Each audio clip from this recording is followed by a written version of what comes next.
Salam alaikum, bienvenue dans votre émission Culture Mag. Elle est toujours là, elle change pas de nom puisque les artistes ici défilent et sont fidèles, c'est des fleurs. En ce début de printemps, on vous souhaite aussi par la même occasion un joyeux début de printemps. Alors ce soir nous allons parler du BX Stand-Up Comedy Club, cette troupe d'humoristes adeptes de cet art américain, le stand-up, tourné à cette sauce bruxelloise. On va parler de cette sauce là, on va pas parler cuisine, on va parler humour ce soir avec le BX Stand-Up Comedy Club en exclusivité sur Maghreb TV dans Culture Mag. Alors j'ai deux invités ce soir, deux humoristes à la fois, organisateurs de ces shows-là. Salam alaikum les amis. Youssef. Ça va. Comment tu vas? Ça va bien et toi? Super, magnifique. Abdel Nasser aussi. Bonsoir. Comment tu vas? Ça va bien et toi? Alors je vais vous demander, avant de parler du BX Stand-Up, je vais vous demander de vous présenter en une phrase. On va commencer par toi Youssef. En une phrase, moi c'est Youssef. Mon nom de scène c'est Youssef, c'est Monsieur L. Donc j'ai pris la particule de mon nom, El Mamoudi. Voilà. Donc je suis on va dire un nouveau venu dans la scène de l'humour, bruxelloise on va dire. Même si l'humour ça a toujours fait partie de notre quotidien. Je me souviens déjà qu'Abdel on était en classe ensemble, tout le temps on déconnait dans le fond de la classe, dans la cour de récré, partout. Et après donc quand on a terminé nos études, on s'est dit pourquoi pas monter un petit projet en rapport avec le théâtre, le stand-up. Et voilà, de fil en aiguille, c'est comme ça que c'est. Alors tu es humoriste, toi aussi, Abdel Nasser, tu es aussi humoriste? J'aime bien ce terme, humoriste, comédien. Pourquoi? Je sais pas, ça me parle pas. Non? Non, j'aime pas me présenter vraiment comme ça.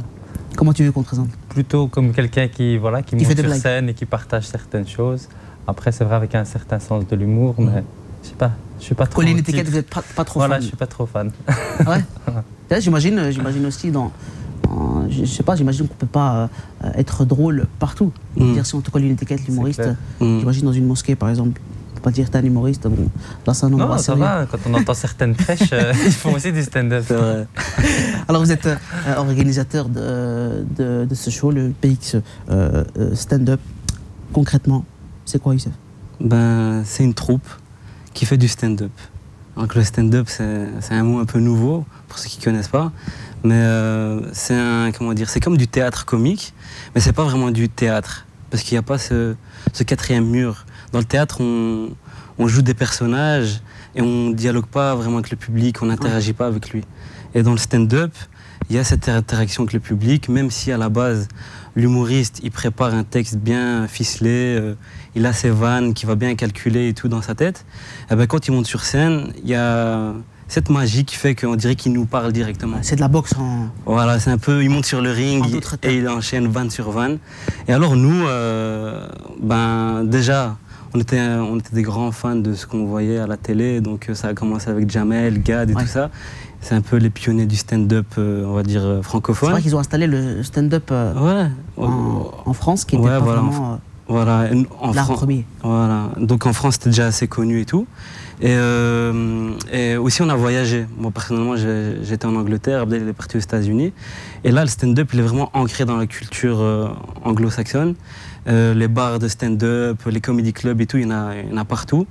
Et en revenant ici, on a remarqué qu'il n'y avait pas beaucoup d'endroits où il y avait moyen de rigoler, des bars, un peu comedy club. On s'est dit pourquoi pas se lancer et créer une infrastructure comme on voudrait qu'elle soit.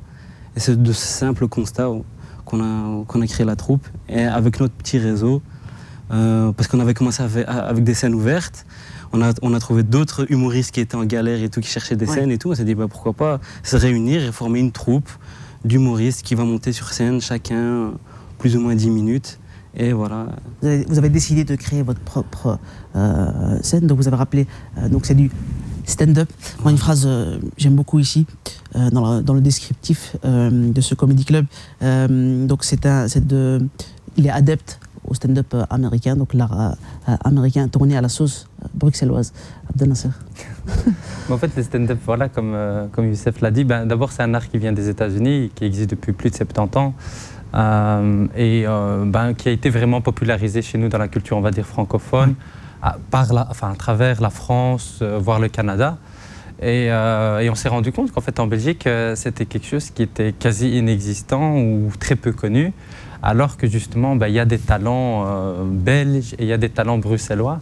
Alors nous, comme comme on est né à Bruxelles et qu'on a vraiment cette identité bruxelloise, on s'est dit pourquoi pas mettre ces talents bruxellois qui existent. On parle toujours des Français, on parle toujours des Américains, on parle toujours des Canadiens. Pourquoi on ne parle pas des Bruxellois? Et pourquoi on ne donne pas, on va dire, l'opportunité à ces Bruxellois de s'exprimer et de montrer ce qu'ils ont dans le ventre? Et donc c'est comme ça qu'on va dire, on a dans le descriptif parlé de cette sauce bruxelloise, parce que justement on parle de faits et d'anecdotes qui se passent parfois à Bruxelles, donc il faut peut-être avoir parfois, pour tout comprendre, on va dire les codes bruxellois, mais ça ne se limite pas à ça non plus. Donc c'est à Bruxelles qu'est né le projet, c'est principalement constitué de Bruxellois, mais ça ne se limite pas à ça, donc voilà, c'est pour ça qu'on parle de cette sauce bruxelloise. Je pense qu'il y a une différence avec la sauce parisienne, on va dire. Qu'ont installé Jamel et Gad. À Bruxelles, on n'en parle pas au fait.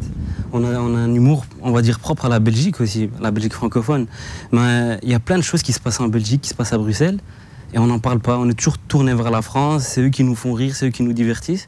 Alors qu'il y a plein de choses qui se passent ici en Belgique, à Bruxelles. Alors justement, c'est dû à quoi? Parce que c'est vrai qu'on voit pas mal d'humoristes, de stand-uppers, si on peut appeler ça comme ça, ici à Bruxelles. Et qu'est-ce qui bloque encore? Qu'est-ce qui reste encore à faire? Est-ce que c'est un problème de mentalité avec les Français?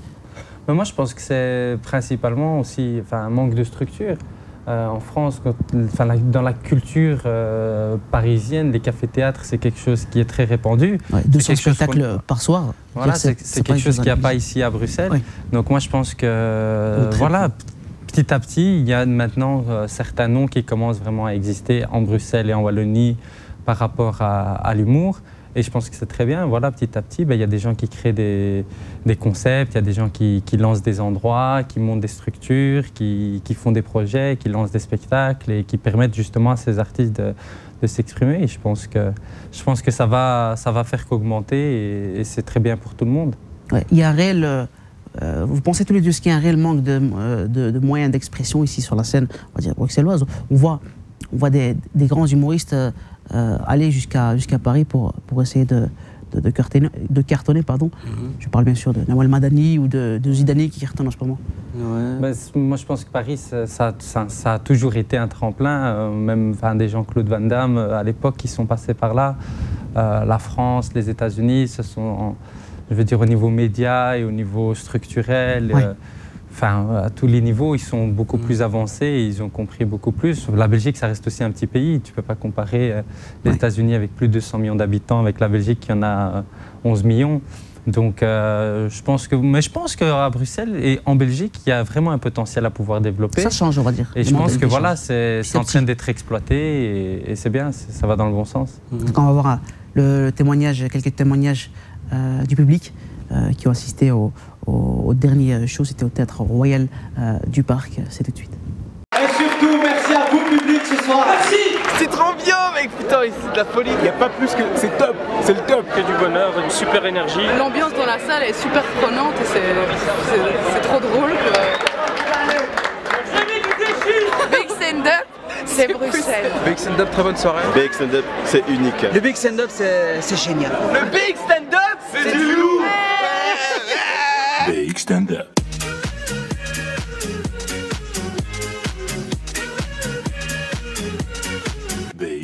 Vous m'avez pu apercevoir là sur ces témoignages. Big Stand-up, c'est génial. Et j'avais été au Théâtre Royal du Parc.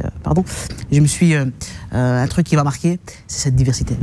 Il y a une grande diversité sur scène et dans le public aussi. C'est ce que vous recherchez. Mais Bruxelles, c'est ça. Enfin, je veux dire, c'est aussi l'un des constats à partir duquel on a créé ce projet, c'est qu'on avait remarqué que les peu de scènes bruxelloises au niveau de l'humour, ou belges, au niveau de l'humour qui existent, sont communautaires. Oui. Et donc voilà, on reste dans sa communauté, je vais dire les Belgo-Belges ensemble, les Belges d'origine marocaine ensemble, les Blacks ensemble. Enfin, il n'y avait pas vraiment de mélange. Or, Bruxelles, dans notre école, dans notre classe, je veux dire, au travail, dans le métro, partout. Enfin, je veux dire, Bruxelles, c'est une ville cosmopolite et il y a de tout. Et donc on s'est dit pourquoi rester dans des trucs comme ça, on va dire un peu fermés sur eux-mêmes. Non, nous on a envie vraiment d'ouvrir ça à Bruxelles, quoi, et refléter ce que c'est que Bruxelles. Et donc voilà, on voulait promouvoir un peu la diversité dans tous les sens, à la fois au niveau des cultures, mais aussi au niveau des âges, au niveau des sexes, parce qu'il y a quelques filles aussi dans la troupe. Vraiment, voilà, quoi, essayer de représenter Bruxelles du mieux possible.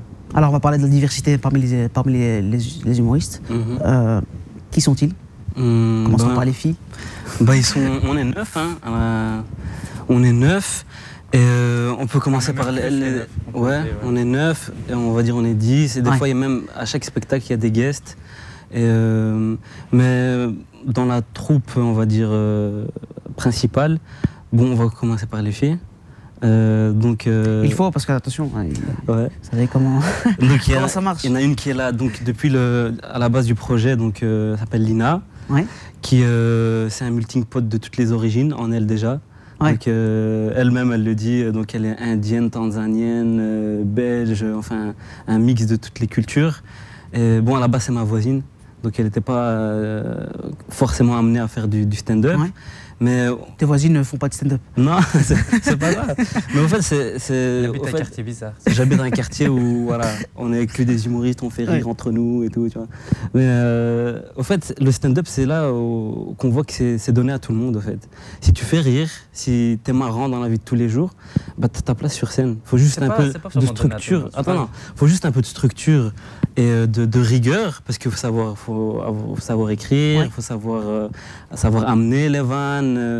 Mais c'est quand même amené à tout le monde. Ce que tu veux dire, c'est que tout le monde peut faire du stand-up. Faut être marrant à la base. Tout le monde peut faire du stand-up, mais tout le monde ne perdure pas dans le stand-up. Moi, je dirais même que tout le monde ne peut pas vraiment faire du stand-up. Faut déjà avoir cette démarche de vouloir monter sur scène et faire rire des amis ou être, voilà, on va dire marrant dans la vie de tous les jours. C'est pas pour autant qu'on fera un bon stand-upper. Et il y a même de très bons stand-uppers qui, dans la vie de tous les jours, sont timides, sont fades. Ils parlent pas vraiment, on va dire peut-être fades. Donc, moi, je pense qu'il faut déjà avoir cette démarche de vouloir monter sur scène pour dire quelque chose et pour pouvoir, voilà, amener quelque chose. Et ça, c'est pas tout le monde qui l'a et c'est pas tout le monde qui le veut. Il y a des gens qui vont être marrants, voilà, dans la vie de tous les jours, mais qui sur scène, voilà, ne vont pas s'y retrouver. Et puis, il faut savoir aussi pourquoi on monte sur scène. Moi, je pense que monter sur scène, enfin, moi, personnellement, je vois pas ça comme monter, se mettre des tartes à la crème, glisser sur des bananes. Et voilà, pour moi, monter sur scène, c'est quelque chose qui est quand même plus fort, qui est plus symbolique. On a une certaine responsabilité, un certain pouvoir. Et donc, voilà, je pense pas que tout le monde peut vraiment faire du stand-up, parce que déjà, tout le monde ne voudrait pas en faire. Donc, c'est vrai, c'est pas si facile que ça. On voit le stand-up un peu, c'est un peu on va dire le côté sauvage du théâtre. J'ai parlé un peu des gants. Il faut prendre ces gants de boxe parce qu'on est là, on affronte. On est seul sur scène, donc tu peux pas t'appuyer sur un camarade avec qui tu joues une petite pièce de théâtre. Donc j'imagine qu'il faut avoir les épaules, on va dire. Mais les difficultés sont différentes qu'au théâtre, mais au stand-up, en fait, ce qui rend, on va dire, le stand-up un peu... ce qui discrédite un peu le stand-up, c'est que quand c'est vraiment bien fait, on a l'impression que tout le monde peut le faire. On a l'impression que le mec qui vient de sortir de son lit, hop, il vient, il raconte 2-3 trucs. Et c'est facile. Et on ne se rend pas compte, quand on ne connaît pas l'art, tout le travail qu'il y a derrière, dans l'écriture, dans l'interprétation, dans le fait de gérer la scène, dans tout. Et c'est ça qui est magique, quoi. Quand on voit des Jamel Debbouze à l'époque qui venaient comme ça et qui avec 2-3 mots faisaient rire toute une assemblée, on se dit mais ça va, c'est pas compliqué. Lui il vient, il dit rien de spécial. Mais voilà, il y a déjà le côté travail et puis il y a aussi le côté talent, quoi. Et comment le perçoivent les humoristes sur scène? J'imagine que pour certains, c'est leur première scène. Pour revenir sur Lina, parce qu'on a commencé avec elle, elle avait fait quelques scènes à l'école, c'est ce qu'elle m'avait dit, hein. Elle n'avait jamais vraiment fait de scène en dehors de l'école, mais comme il a dit Abdel, il faut vouloir, il faut vraiment que ça vienne de l'humoriste, enfin de la personne, il faut vouloir monter sur scène. Et donc nous, on lui a proposé le projet, elle n'avait jamais fait de scène en dehors de l'école. Donc la démarche aussi, elle venait d'elle, donc elle a accepté. On n'a pas mis un couteau sous la gorge. On n'a pas dit, vas-y, tu fais rire, c'est bon. Va faire rire. Vas-y, va faire rire. C'est pas passé comme ça. Donc la démarche, elle venait d'elle aussi. Mais ce qu'on offrait, nous, c'était une infrastructure, un cadre qu'on ne retrouvait pas ailleurs, en fait. Et c'est ça qu'on essayait d'offrir on va dire, aux nouveaux venus, parce que la plupart étaient de nouveaux. Hein. Ils avaient fait peut-être 2-3 scènes ailleurs, et voire pas du tout de scène, comme c'est le cas de Lina. Et nous, ce qu'on offrait, c'était un cadre où il y avait de l'échange d'expérience. D'expérience, oui. Voilà. On dirait une sorte d'accompagnement, formation entre guillemets. Voilà, parce que nous, on est personne. Hein.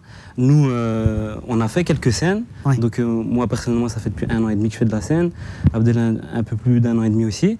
On a eu quelques petites expériences, les autres aussi. Et quand on était tous ensemble pendant les répètes, c'était une sorte de laboratoire où chacun expérimentait son texte ou sur l'autre, fait plutôt ci, fait plutôt ça. On était tantôt metteur en scène, tantôt voilà, comme humoriste.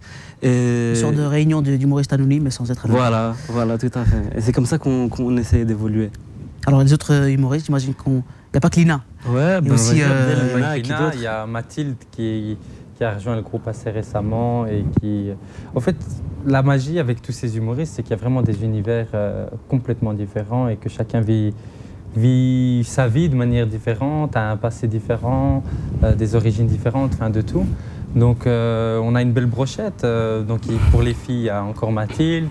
On essaye aussi notamment de temps en temps inviter l'une ou l'autre humoriste belge. Mais comme disait Youssef, nous, notre but avec BX Stand Up, c'est vraiment de créer une sorte d'équipe où on travaille ensemble et pas vraiment comme d'autres concepts où c'est une scène ouverte et tous les mois, il y a quelqu'un d'autre qui défile et des choses comme ça. Non, le but, c'est vraiment d'essayer de créer une petite famille. De monter ensemble. Et voilà, de monter ensemble, de se serrer les coudes, de s'aider et de monter ensemble. Donc dans la troupe, il y a Jimmy, qui est plutôt dans le style humour noir et qui lui aussi avait déjà fait quelques scènes sur Bruxelles. Et ce qui est bien, c'est que voilà, tout le monde peut vraiment, on peut dire que vraiment tout le monde débute et a presque débuté en même temps. Il y a Teweb, notamment, qu'on avait rencontré dans d'autres plateaux d'humour avant. Ouais. Il y a Loïc, qui lui, ça a été une rencontre un peu, on va dire, par hasard. On avait posté une annonce pour savoir s'il y avait des humoristes qui étaient intéressés par le projet. Il avait répondu, lui qui nous vient de Liège. Il y a Roumouza, il y a David Oupa, enfin vraiment, il y a Ilyes Tiou, il y a Rémi Laredo, il y a Jimmy Boris, il y a plein d'artistes qui se sont à un moment donné vraiment donné rendez-vous au BX Stand Up pour essayer de travailler ensemble. Il y en a encore quelques-uns, comme par exemple Jimmy Boris, qui est encore qui est fort jeune et qui n'a pas encore beaucoup d'expérience et qui, on va dire, se forme petit à petit en voyant les spectacles, en voyant un peu comment ça se passe, comment la préparation et tout, et qui, on l'espère, dans les prochains spectacles à venir, pourra vraiment faire ses preuves et venir apporter aussi un vent nouveau. Vous entraidez tous ceux qui débutent et ceux qui ont un peu d'expérience. Voilà, le but c'est vraiment ça, c'est de travailler tous ensemble et de... l'union fait la force et voilà, pour ce qui est de la créativité, il y a plus d'idées dans 9-10 cerveaux que dans un.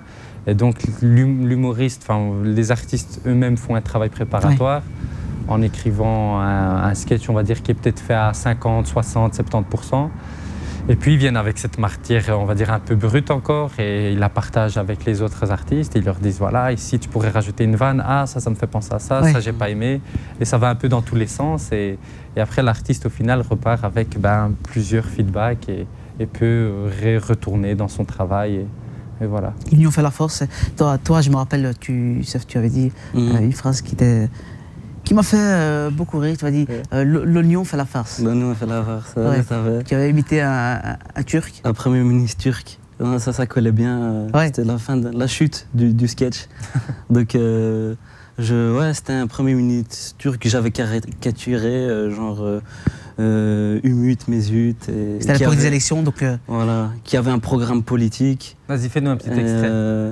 Donc, le programme, c'est un petit peu un programme politique un petit peu périmé, tu vois, parce que moi, je l'ai lu, le programme, tu vois. Je peux te dire que quand je le lis, il pourrait même donner mal à la tête à un dafalgan. Donc, il est puissant. Parce qu'en fait, si je suis parti du constat, au fait, le stand-up, c'est de l'humour d'observation. Hein. On constate. Et après, on en rit. On en rit d'abord tout seul, après avec nos potes. Après, on se dit, si j'arrive à faire rire mes potes, je pourrais faire rire d'autres gens.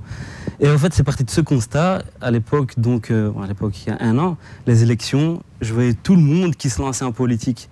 Après, je me suis dit, c'est un peu donné à tout le monde. Et j'ai caricaturé un Yassine Umut Mesut, dans son programme politique, je te le dis maintenant. Donc c'est obligation tous les élèves, oignon cuit, salade, tout kebab dans toutes les cantines des écoles. Ça c'est un. Après c'est déduction fiscale pendant 10 ans pour les voitures BM, Mercedes. C'était l'imitation du turc. Apprentissage turc à l'école. De par ICF. Voilà. 14 semaines minimum, Inch'Allah. Moi je propose qu'on continue cette interview et on conclut cette interview en turc. Tu te laisses en mode turc, voilà, un turc dans le Maghreb. Big up à la communauté turque. J'aime justement les thèmes que vous abordez sur scène, toi, Abdel Nasser. Ben en fait, comme il vient d'un peu en parler, c'est vrai que quand on est issu d'une minorité, on a souvent souffert de ça.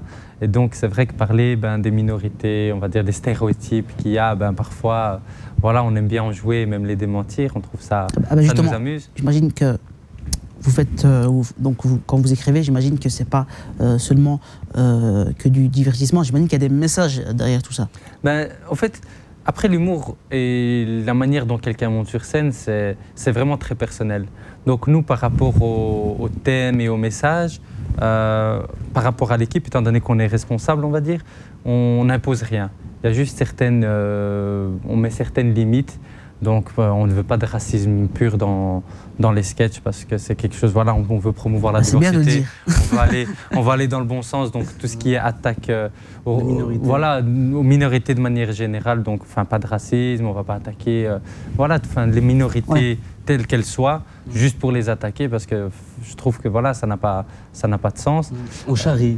Voilà, on peut charrier, mais pas de racisme pur, quoi. Les Turcs, c'est mignon, c'est mignon. Un conseil, ne venez pas Saint-Just. Faites vers le Turc. Il faut voir tout le sketch aussi pour pouvoir. Parce qu'il y a de l'autodérision, on est des grands. J'imagine. Et puis il parle aussi de Maïni Rosdemir. Enfin, je faisais un big up. Il faut voir un peu tout le sketch pour remettre dans le contexte.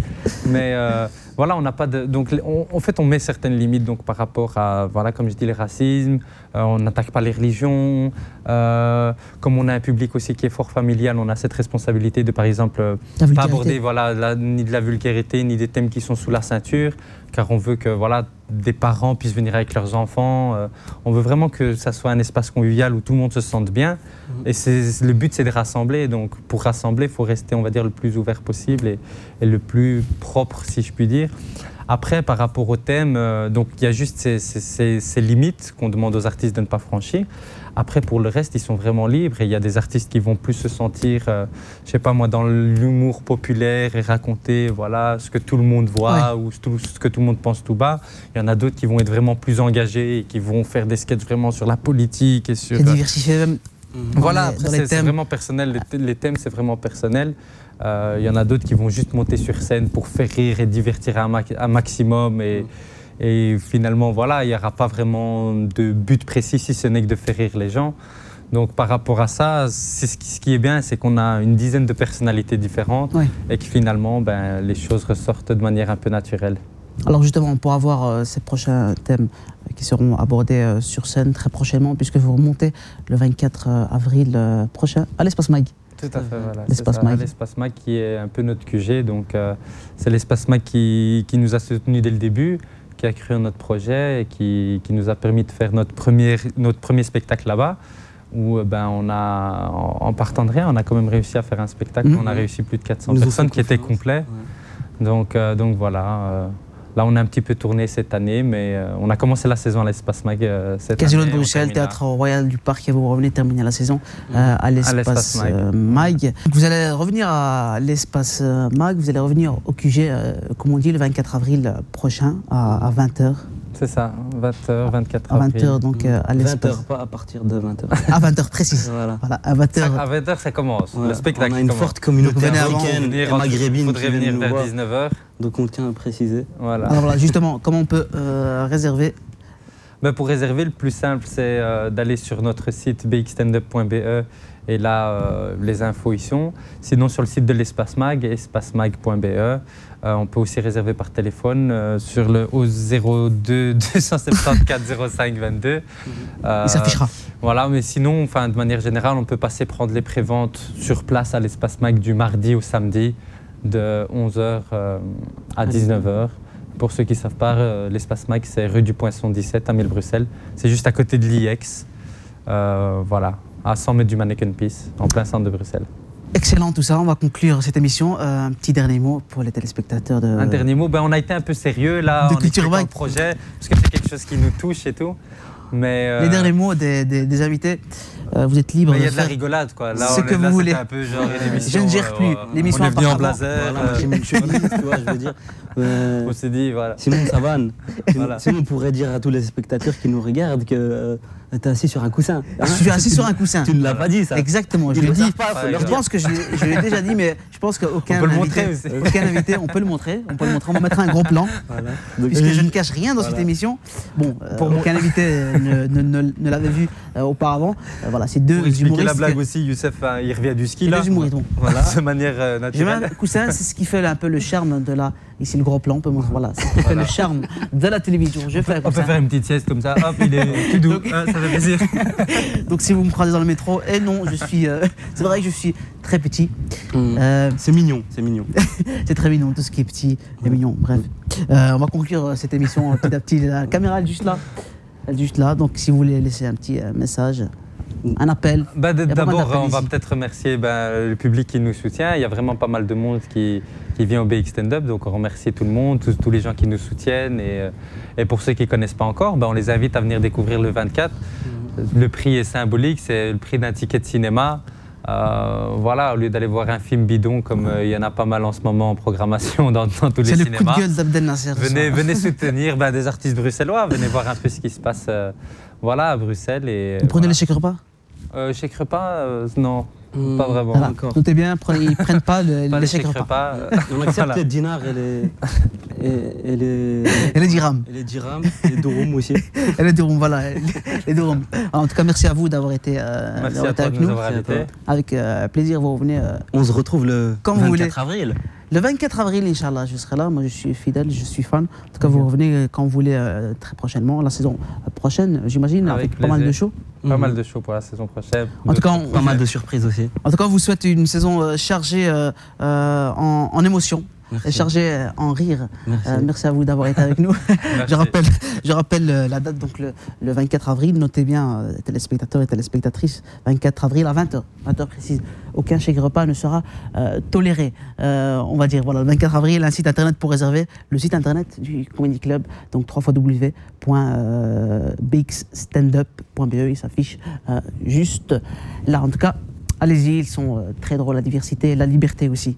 C'est ce qui fait un peu la caractéristique de notre belle ville Bruxelles. Voilà.